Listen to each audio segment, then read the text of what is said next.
ayat ke-28 sesudah itu, karena Yesus tahu bahwa segala sesuatu telah selesai.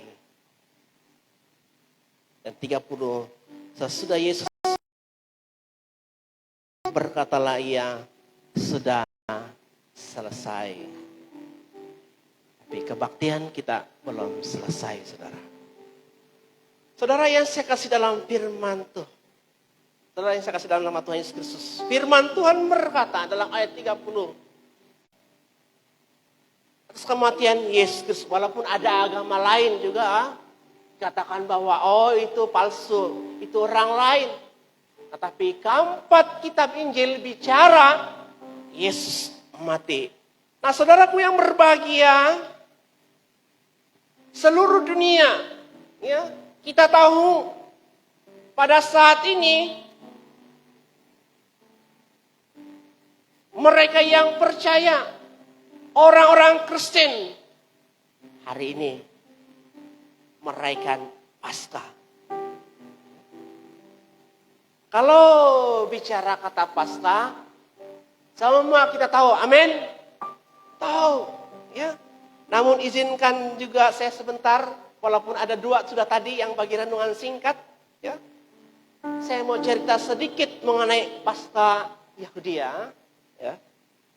Yang kita lihat dalam Alkitab masing-masing. Nah, kalau bicara perayaan Paskah seperti yang disebut oleh Pon Carol semalam tadi, saudara, bicara dalam perjanjian lama memperingati akan sejarah pembebasan orang-orang Israel dari perbudakan di Mesir, sehingga mereka masuk ke tanah perjanjian. Mereka rayakan Paskah. Namun pada Paskah di perjanjian baru seperti yang kita rayakan pada hari ini adalah untuk mengingatkan kebaikan Tuhan kita. Yesus Kristus, pengorbanan Tuhan Yesus Kristus lebih 2000 tahun yang lalu, di mana di Bukit Golgota menceritakan sejarah yang begitu tragis sekali. Yang mana ada pribadi, ada orang bersalah, tidak bersalah, tapi mati disalibkan di Golgota. Ingat lagu itu? Di Golgota. Saya tidak melawan Pastor Pelimun. Di Golgota, darah Yesus tumpah. Saudaraku berbahagia, cerita pasal Paskah kalau bagi orang ataupun bangsa Yahudi dulu ya atau Israel adalah perayaan Paskah ini merupakan satu perayaan yang amat besar. Pastor Markus? Ya, salah satu perayaan Yahudi yang sangat besar dirayakan di Israel. Kenapa? Sebab dahulu yang mana sebelum pada zaman sebelum Yesus mati, pada zaman Yesus Kristus, perayaan Israel ini, perayaan Paskah adalah perayaan Dwi tahunan yang amat besar, dikatakan sehingga 2 hingga 2,5 juta orang Israel akan pergi ke Bait Allah Yerusalem merayakan. Wih, sikit kah itu? Ya. Mereka akan datang ke Yerusalem untuk beribadah, mereka datang untuk merayakan hari Paskah di tahunan sambil mereka memberikan persembahan kepada Tuhan. Maksud saya begini, ya. Kenapa begitu banyak? Ya, mungkin orang tertanya. Maksud saya adalah orang-orang Israel yang pernah terserap di serata dunia, ya, sejak dalam perjanjian lama yang 9 suku itu yang tidak balik sampai sekarang. Ya. Selepas dikalahkan oleh Raja Nebukadnezar, mereka itulah yang berusaha kembali ke Yerusalem untuk merayakan Paskah, mengingat kebaikan Tuhan, pembebasan dari perbudakan Mesir. Mereka akan kembali. Ada buktinya? Ada. Mana dia? Saudara, kalau kita mau ingat, ada seorang pribadi yang namanya Simon dari Kirene. Ada yang pernah ingat? Simon dari Kirene? Dalam Matius 27 ayat 32. Kamu tahu Kirene itu di mana? Kirene itu di Afrika Utara. Tetapi Simon juga berusaha untuk kembali ke Yerusalem untuk merayakan Paskah, tetapi di tengah jalan Simon ini dipaksa untuk memikul salib Tuhan Yesus. Ingat ceritanya?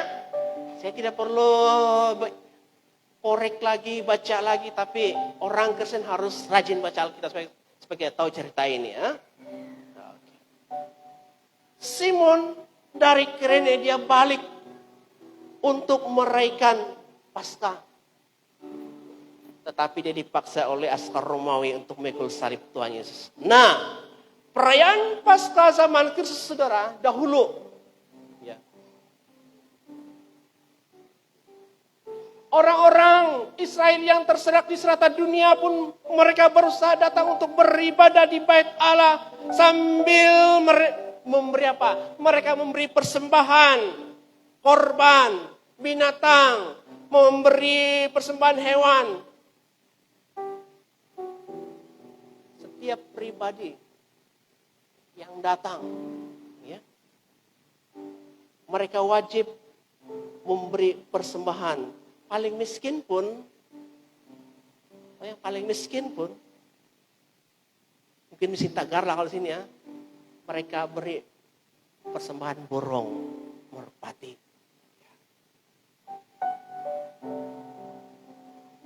Mereka juga harus wajib bayar apa? Cukai diri dengan kiraan mata ataupun nilai uang waktu itu disebut sikal. Ya, jadi satu orang kan memberi persembahan setengah sikal. Kamu tahu berapa setengah sikal itu dalam berapa nilai dia? Setengah sikal itu adalah bersamaan dengan 1 hari setengah gaji pekerja. Berapa tinggi? Berapa gaji kau 1 hari? 50 ringgit. Ya, kalau 50 ringgit itu 75 lah itu. Kalau gaji kau 100 penuh jadi 150 lah itu. Ya. Setengah sikal. Kenapa mereka pakai sikal? Karena sikal itu dianggap kudus. Makanya ada money changer di sana. Pada ingat yang Tuhan Yesus kasih usir itu?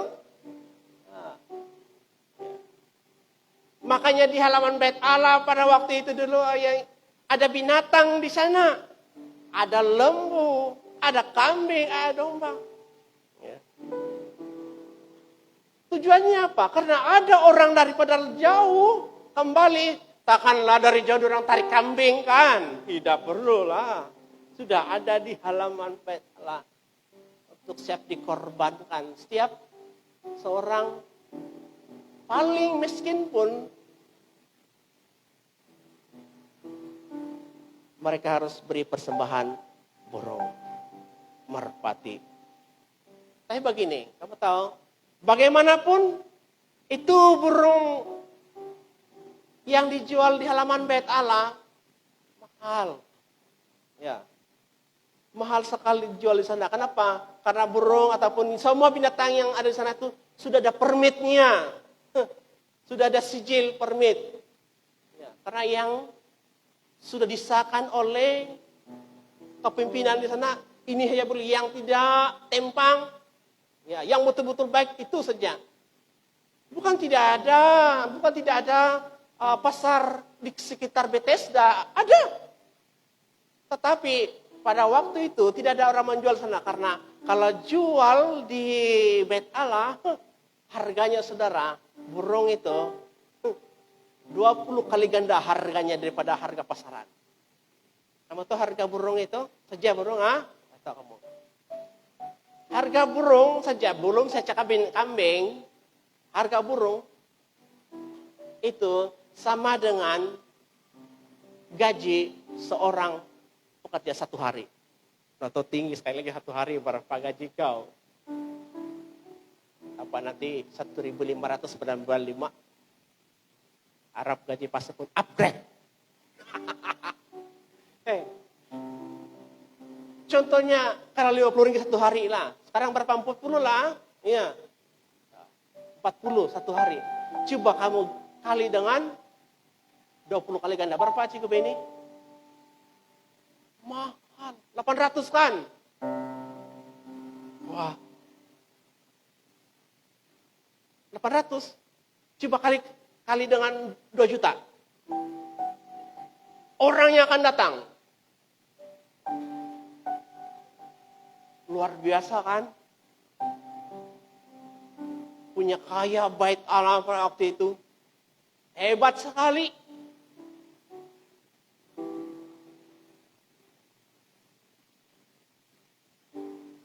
Coba-coba pas tadi baik. Berapa juta ya? Kalau berapa yang masuk hari ini? Betul. Ribu ada? Ratusan ribu adalah kan rupiah. Saudara yang saya kasih dalam nama Tuhan Yesus. Nah, orang Yahudi ya berusaha memberi persembahan korban sempena hari Paskah karena mereka mengingatkan akan kebaikan Allah yang membebaskan mereka dulu dari perbudakan Mesir. Namun itu bicara Paskah Yahudi dulu. Tetapi pada hari ini, saat ini kita merayakan Paskah peringkat sidang ke, peringkat kawasan ke. Kita tidak perlu susah-susah, kita tidak perlu repot-repot mencari hewan kah, binatang kah untuk dijadikan korban persembahan kepada Tuhan. Sebab apa? Sebab korban persembahan yang kudus pada hari Paskah, Jumat Agung yang dahulu 2000 tahun yang lalu, Yesus Kristus telah mati sebagai domba persembahan yang kudus, yang berkenan kepada Allah. Sehingga kalau kita baca lagi dalam ujung ayat firman Tuhan di sana, Yesus berkata ayat ke-30, sesudah Yesus minum anggur asam itu berkatalah ia, sudah selesai. Artinya apa? Maksudnya kita mengerti bahwa semuanya, segala sesuatu sudah digenapi apa yang sudah tertulis sejak dalam perjanjian lama. Ya. Semuanya telah dikerjakan oleh Tuhan Yesus dengan sempurna lewat kematiannya di atas kayu salib. Karya keselamatan telah selesai dikerjakan oleh Tuhan Yesus di atas kayu salib. Karya penebusan dari kutukan dosa, kematian kekal telah sempurna dikerjakan oleh Kristus melalui kematiannya di atas kayu salib. Sudah selesai. Maksudnya cukuplah Yesus mati sekali untuk selama-lamanya. Ya. Segala sesuatu telah diselesaikan oleh Tuhan Yesus lewat kematiannya, melalui karya kematiannya atas kayu salib. Jadi artinya begini. Artinya urusan Tuhan Yesus sudah beres kan? Urusan Tuhan Yesus sudah selesai. Saudaraku begini. Sebenarnya saya tidak kisah lagi sekarang tentang urusan Tuhan Yesus. Sebab sudah selesai. Sudah selesai di Bukit Golgota. Namun masalahnya adalah kita yang ada pada hari ini dan yang masih hidup pada hari ini. Dan kalau dijadikan pertanyaan saudara, bagaimana dengan saudara? Bagaimana dengan kita yang ada di sini sekarang ini? Apakah urusanmu dengan Allah juga sudah selesai? Apakah urusanmu dengan Tuhan sudah beres? Nah, hal ini yang mau saya ataupun kita pikir bersama dan jawab sendiri. Apakah urusanmu dengan Tuhan sudah selesai? Apakah urusanmu dengan Tuhan sudah beres? Dan kalau sudah selesai, sudah beres, saya katakan puji Tuhan. Ya. Tapi kalau masalahmu, urusanmu dengan Tuhan belum selesai, maka itu saudara cepat-cepatlah selesaikan sebelum engkau ke apa itu? Betul kan? Ya, cepat-cepat. Saudara, saya pikir saya tidak perlu sebut apa perkara dan apa hal yang perlu kita selesaikan di hadapan Tuhan. Sebab saya percaya rata-rata kita tahu, ya, saudara tahu bagaimana hubungan kita dengan Tuhan. Namun saya mau katakan begini, bahwa sesungguhnya ada banyak orang Kristen. Minta maaf, saya pun orang Kristen, tapi ada banyak orang Kristen. Rajin juga lah dia datang ke gereja. Pemimpin gereja juga, saya minta maaf.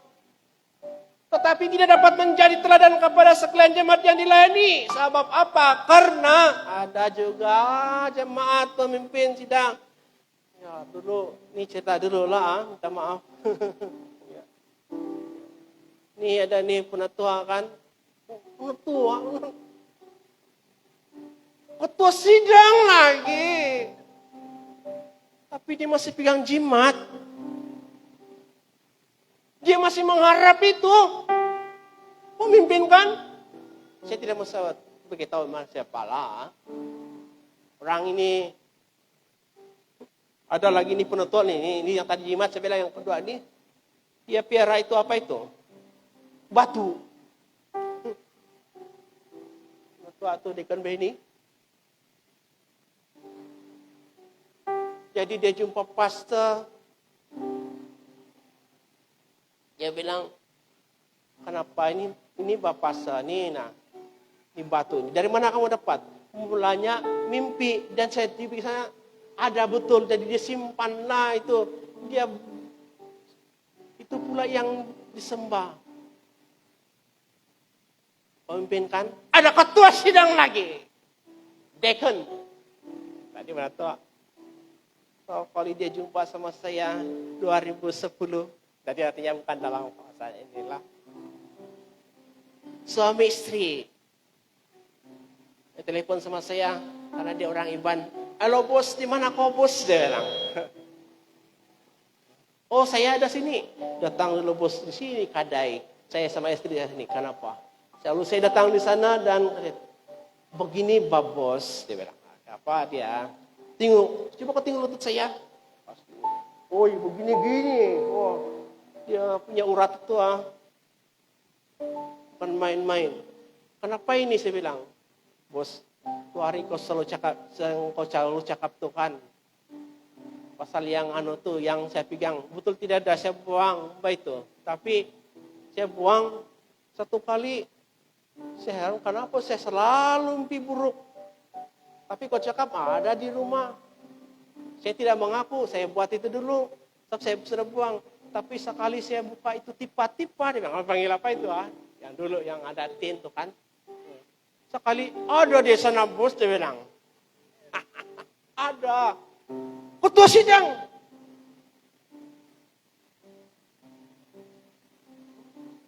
Ada banyak orang.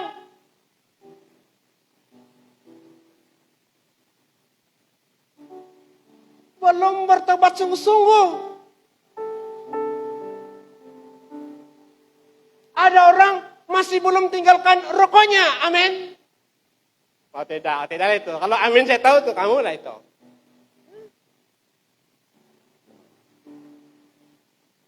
Ada yang lebih teruk, juga ada pemimpin namanya pemimpin gereja, tapi dia berani makan ... Saya tidak mau sebut itu. Karena saudara tahu sendiri. Itu pemimpin yang tidak jujur. Itu pemimpin yang tidak bertobat. Kamu tahu itu ... sendiri jawab tanya pada Tuhan. Saudaraku berbahagia. Apakah saudara hidup benar di hadapan Tuhan? Apakah saudara hidup jahat di mata Tuhan? Itu urusanmu dengan Tuhan. Saya sebagai hamba Tuhan hanya mampu cakap saja dan ingatkan kita, ya. Tapi selebih daripada itu urusanmu sendiri dengan Tuhan. Engkau sendiri jawab di hadapan Tuhan. Sudah selesaikah ataupun belumkah? Itu urusan kita masing-masing. Tapi bagi saya beginilah. Sebelum kita mati, ya, cepat-cepatlah selesaikan urusanmu dengan Tuhan. Apalagi sekarang ini, banyak orang mati karena case COVID. Sebab semua orang pasti mati. Seperti Tuhan Yesus pun mati. Tapi bedanya begini, Tuhan Yesus mati tapi sudah selesai dia punya urusan. Sudah beres dia punya urusan. Kerjanya sudah sempurna. Kerjanya sudah sempurna. Sebelum dia mati. Tapi kita dan saudara-saudari yang ada pada hari ini bagaimana? Apakah engkau sudah selesaikan sepenuhnya urusanmu dengan Tuhan? Sebab siapapun kita, apapun status kita, sama ada engkau orang yang punya kedudukan tinggi, namamu terhormat sekalipun saudara, atau sama ada kita ini tergolong dalam manusia yang hidup sederhana, saya mau katakan bahwa kita semua wajib selesaikan segala urusanmu dengan Tuhan sebelum engkau kembali menjadi debu alias mati. Amin. Takut, semua orang takut mati. Bila dia tidak mau cakap amin. Saudara berbahagia, ini ada satu cerita dulu. Ini lebih 20 tahun yang dulu. Ya. Ada cerita, orang bertanya, kenapa Yesus harus mati? Ya, boleh jawab. Dan ada pribadi ini saudara, betul-betul dia tidak puas hati. Sebab orang ini katakan, kenapa dia tidak puas hati? Dia katakan begini. Kalau Bapak ya, ini betul-betul sayangkan anaknya, maka ia tidak akan membiarkan anaknya mati. Inilah pandangannya. Makanya sampai dia jumpa pastor, dia bilang, kenapa ini?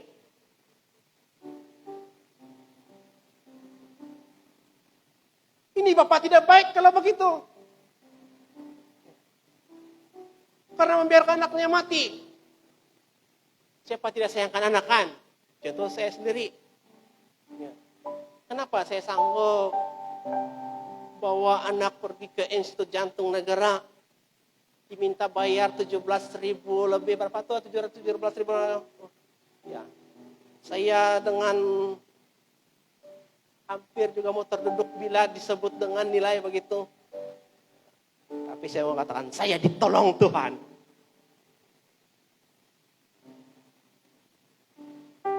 Tepuk tangan dulu untuk Tuhan dulu. Sebab saya ditolong Tuhan. Siapa Bapak tidak sayang anak? Tetapi pribadi ini saudara, dia tidak setuju dengan kematian Kristus. Kalau Bapak ini sayangkan anaknya, pasti dia tidak akan membiarkan anaknya katanya. Nah ini pikiran manusiawi. Pikiran manusia itu kedagingan. Ya.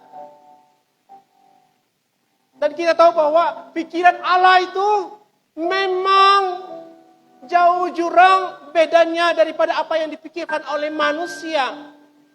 Ya.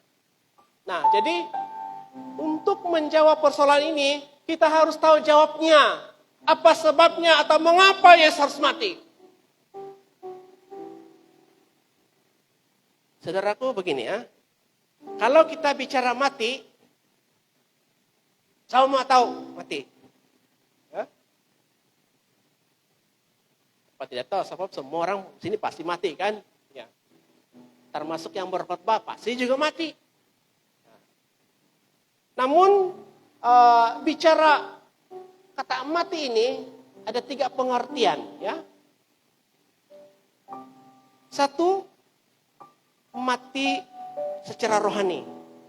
Yang kedua, mati secara jasmani. Yang ketiga, mati kekal. Mati rohani itu artinya kita putus hubungan dengan Allah. Mati jasmani itu artinya kita putus nafas. Dan mati kekal itu adalah masuk neraka. Dan kesemua ini akan dilewati oleh semua kita orang berdosa yang ketiga-tiga ini. Dan itulah akhir hidupnya bagi orang berdosa. Betul? Amin. Namun saya mau katakan kepada kita bahwa Allah itu sangat mengasihi dunia ini. Allah itu sangat mengasihi kita manusia yang berdosa ini. Tadi sudah Pastor Philemon membaca dalam Yohanes 3:16. Jelas dikatakan di sana, karena begitu besar kasih Allah akan dunia ini, sehingga orang yang percaya kepadanya tidak binasa melainkan boleh hidup yang kekal. Jelas. Artinya apa? Tuhan mau menyelamatkan kita yang berdosa. Namun masalahnya bagaimana caranya Allah mau menyelamatkan manusia berdosa itu. Karena kita tahu bahwa Allah itu adil dengan penghukumannya. Sebab sejak daripada semula Allah sendiri telah menjatuhkan hukumannya. Bagi yang salah tetap hukumannya pasti mati, masuk neraka. Maksudnya begini, contohlah kalau Tuhan mau menyelamatkan saya yang berdosa ini,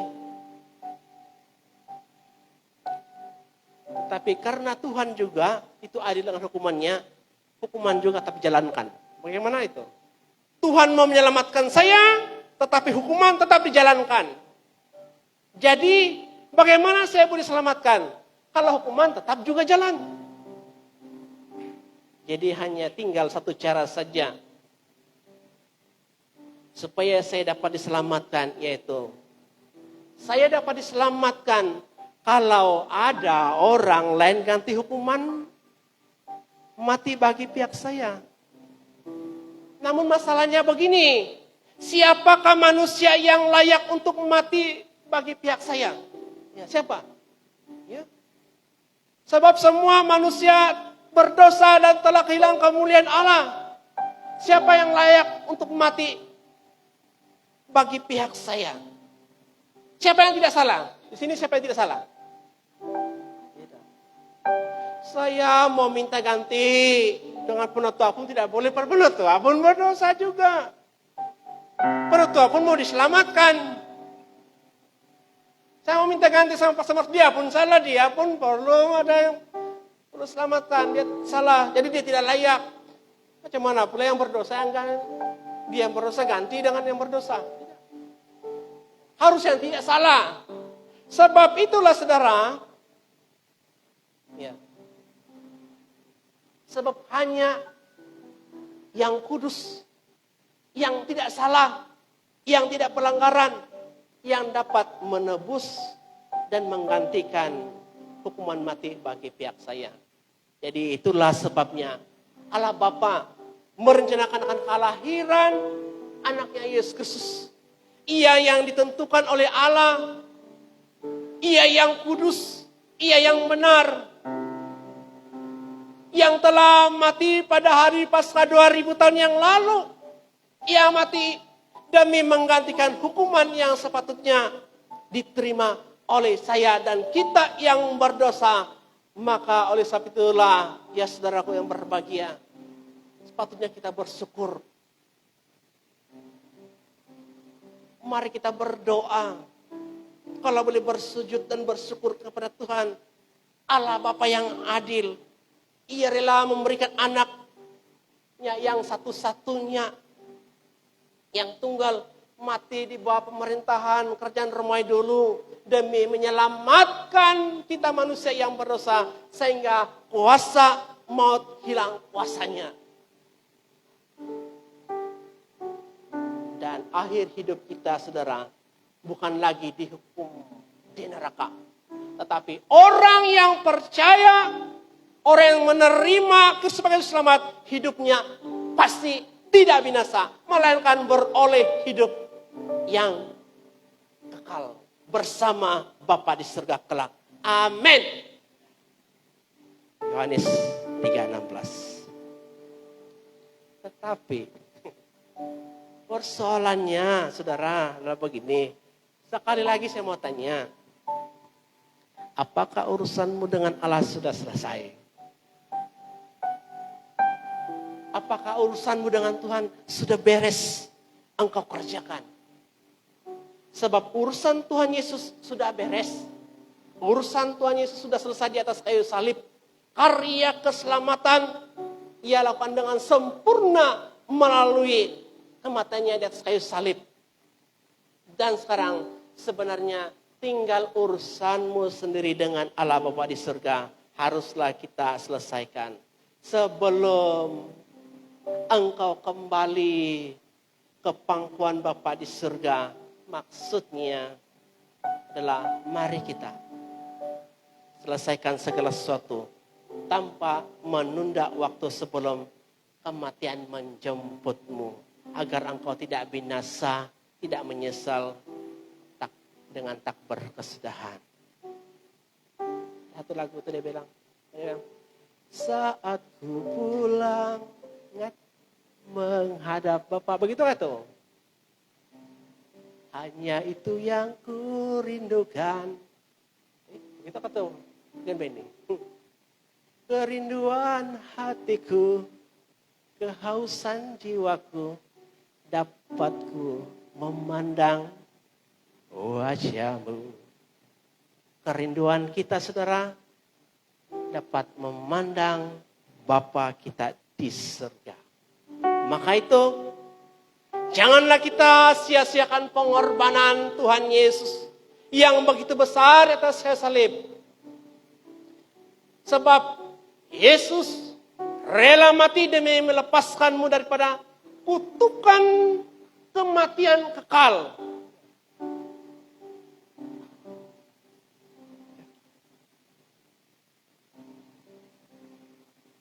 Bagaimana ini ya dulu Saya pun takut mati sebenarnya. Siapa di sini tidak takut? Saya pun takut mati. Tetapi saya tahu kuasa kematian itu sudah dikalahkan oleh Tuhan Yesus melalui karya penebusan di atas kayu salib. Segala kuasa dosa, kutukan kejahatan dan pelanggaran, dosa nenek moyang, dan sebagainya sudah selesai. Lalu saat ini saudara, sekarang kita bebas. Amin. Saudara semua bebas. Saudara semua sudah tertebus oleh kematian Yesus Kristus. Sebab itulah adanya nyantu yang kemenangan ini. Iman itu apa itu? Ku bernyanyi dengan kaum ketebusan. Musik. Tahu itu lagu? Nah, dengar ambil chord.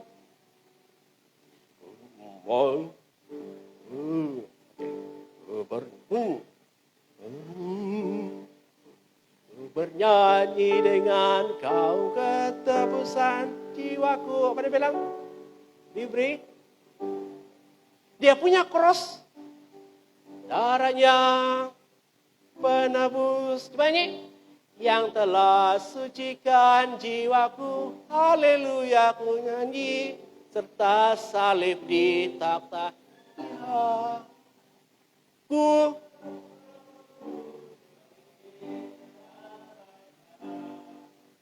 tertebus. Demi darahnya siapa? Darah Tuhan Yesus.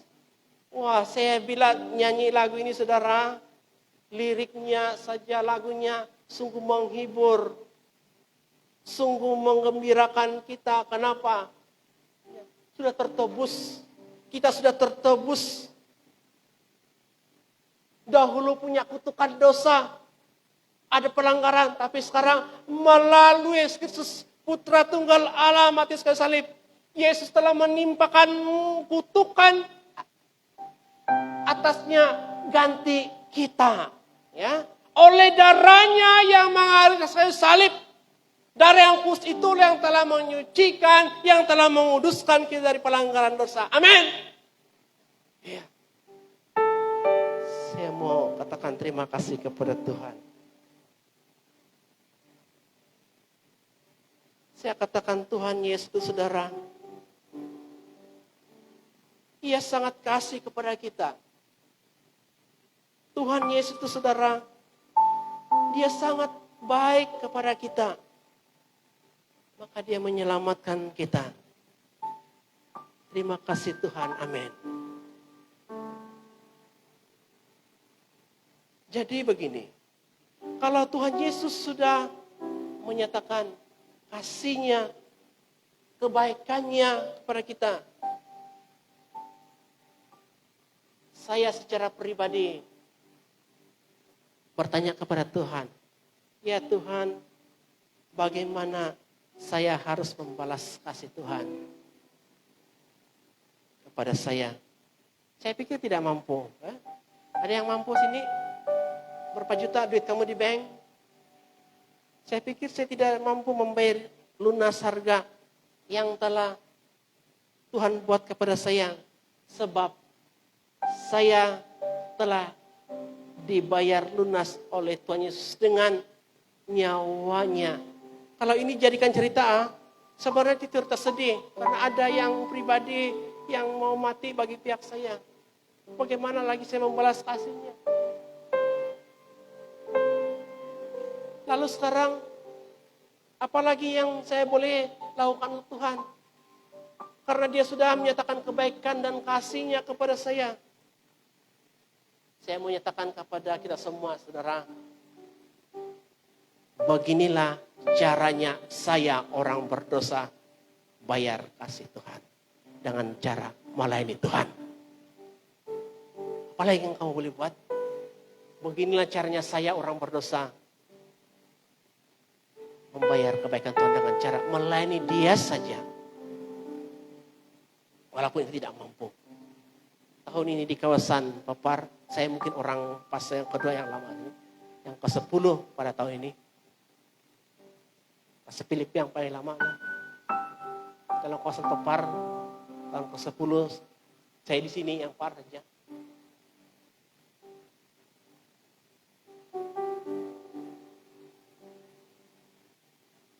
Ini kata kosan,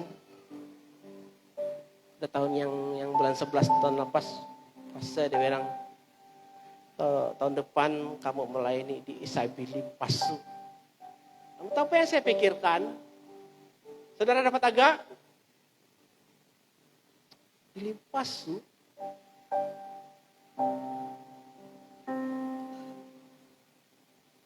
Mau pergi sana tidak sponsor. Belum ada lagi waktu itu. 11. Saya beranikan diri tanya ke pusat. Ketua kawasan bilang, mau taruh saya di sana, macam mana ini? Kalau kau tanya sekarang dengan saya Pak Yesus, tidak ada. Sebab di sana itu gereja lokal. Kalau penginjilan ada. Tapi kamu pergi saja. Saya pikir saya punya anak mau rawatan. Bulan 6 ini saya harus buat keputusan lagi. Semada saya setuju untuk operation lagi di Institut Jantung Negara. Mau pikir saudara, itu macam mana? Kalau dipikir banyak boleh jadi tekanan. Ya. Tahu juga, ya. Elon dilimpasukan. Lalu saya datang di sana, tapi saya berdoa kepada Tuhan, tolong saya Saya pergi juga.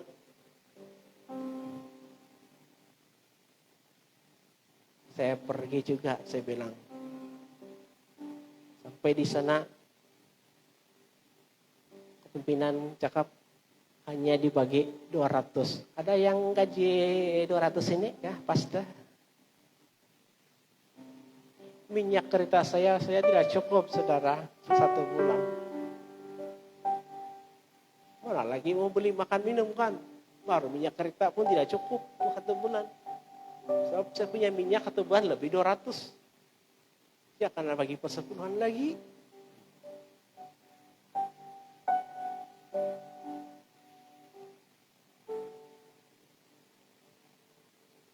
Gaji 2.000 tekanan kapan tua tinggi. Sanggup? Ini, kamu sanggup nggak kerja kalau gaji 2.000? Tekanan bagi kamu kan. Mana bayar ini, mana bayar itu. 2.000 pun tekanan, apalagi 200. 200 10 kali ganda apa itu? 10 kali ganda tekanan saya pikir penetua. Kalau yang 2.000 saja boleh jadi tekanan. Bagaimana cara kasih kurang? Saudara, karena saya ingat kasih Tuhan, kebaikan Tuhan, saya pergi dan melayani. Dan saudara, sampai hari ini saya masih dapat makan minum. Saya ditolong Tuhan.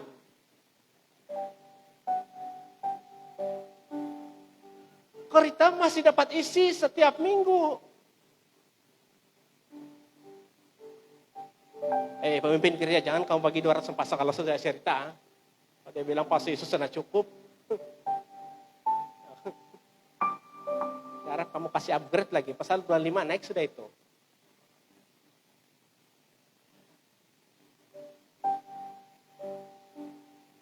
Nah, begitulah caranya saya orang berdosa membayar kasih Tuhan. Dengan cara melihat Tuhan. Hidup sederhana. Namun bersyukur. Dan puji Tuhan. Sebab Tuhan itu saudara. Kalau dia panggil. Tuhan punya banyak cara menolong hambanya dalam pelayanan. Amin. Nah, saudara sidang jemaat dalam kuasa pepar yang hadir pada hari ini, saya tahu bahwa sesungguhnya nanti ya semua yang ada di sini pasti sama-sama kembali pulang kepada Bapa di surga. Amin. Ya, namun sebelum engkau pulang kepada Bapa di surga, saya mau tanya lagi kepada kita. Ya. Sebelum engkau pulang kepada Bapa,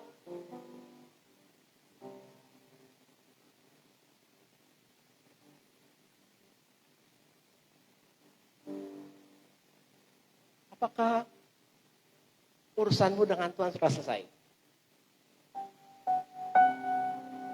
Tuhan sudah buat yang baik-baik. Yang baik-baik buat kita.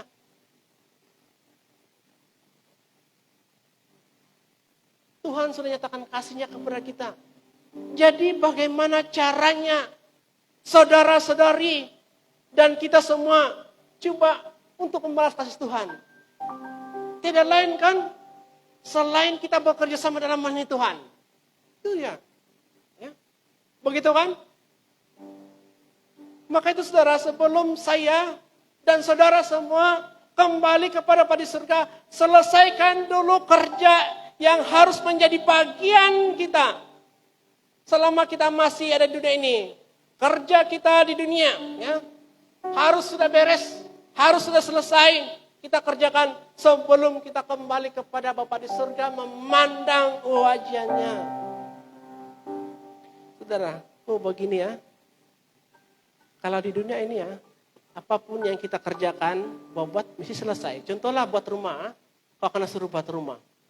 Kamu harus buat itu sampai selesai. Kalau tidak selesai itu rumah kamu buat, kau tinggal gaji berapa aja kau dapat. Kau marah-marah itu. Kalau kita punya atasan suruh buat kerja, tidak selesai, pasti engkau dimaki, kalau engkau marah dan sebagainya. Itu akibatnya kalau tidak selesai. Makanya sebelum kita kembali kepada kepangkuan Bapa kita di surga, kerjakan dahulu tugasmu sehingga selesai. Supaya bila kita kembali kepada Bapa di surga, nanti kita tidak penyesalan. Sebab bila segala sesuatu telah Engkau selesaikan, kita mau pulang kepada Bapa pun nanti kita boleh berkata kepada Tuhan, Tuhan Yesus ini saya. Tuhan Yesus ini saya. Tuhan sudah suruh saya lakukan kerja dan saya telah selesaikan dengan sempurna. Sudah selesai saya kerjakan. Maka itu Tuhan, sekarang saya datang kepadamu. Lalu kata Tuhan, mari kau Yesus sini, kau jadi timbalan saya. Itulah.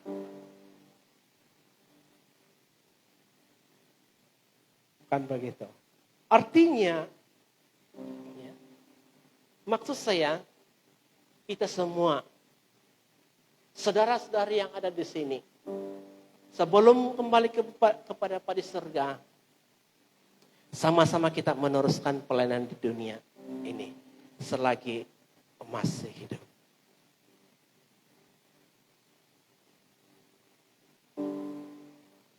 Walaupun urusan Tuhan Yesus di dunia 2000 tahun yang lalu sudah selesai. Dan walaupun khotbah pasca itu sudah selesai. Tetapi tugasmu, saudara-saudari, belum selesai. Harus selesaikan. Siapa yang rasa dia sudah selesai? Kamu tahu? Kalau sudah selesai, Tuhan Yesus selesai, matikan. Selagi masih hidup, tugas saudara, pelayananmu, kerjaanmu, yang telah dipercayakan belum selesai. Tapi saudara, kita semua, mari bekerja sama. Naikkan pelayananmu hingga selesai engkau kerjakan. Khotbah pasca Yesus sudah selesai, tapi esok masing-masing sambung di gereja. Ada lagi kematian dan kebangkitan. Hari ini mati saja. Masing-masing berperkara kepada Tuhan. Tuhan, inilah hidupku. Saya sanggup, saya rela. Saya memberikan diri saya untuk dipakai oleh Tuhan. Karena tugasmu belum selesai. Tuhan Yesus sudah selesai, kita belum selesai. Itulah yang akan kita kerjakan bersama. Sebelum kita, sampailah kita kembali kepada pangkuan Bapa kita di surga. Mari kita berdiri bersama. Kita bersyukur kepada Tuhan. Kita menyanyikan. Ini kerinduan kita bersama. Ya. Ini keinginan kita bersama. Kita mau dipakai Tuhan untuk menyanyi. Mana yang backup singers yang penyanyi tadi itu, yang main musik dulu. Kita akan naik satu pujian.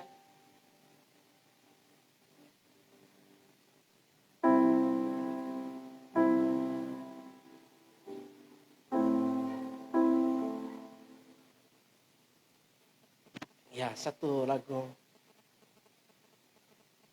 Tuhan, inilah hidupmu. Kita mau dipakai Tuhan karena tugasmu belum selesai. Walaupun Tuhan punya urusan sudah selesai, saudara. Hari ini kita yang masih hidup, urusanmu dengan Tuhan, kerjamu dengan Tuhan belum selesai. Mari kita berikan diri kita untuk sama melayani. Dan lagu ini pengakuan kita kepada Tuhan, inilah hidupku. Serahkan kepada Tuhan, jadi alat Tuhan untuk melayani Tuhan.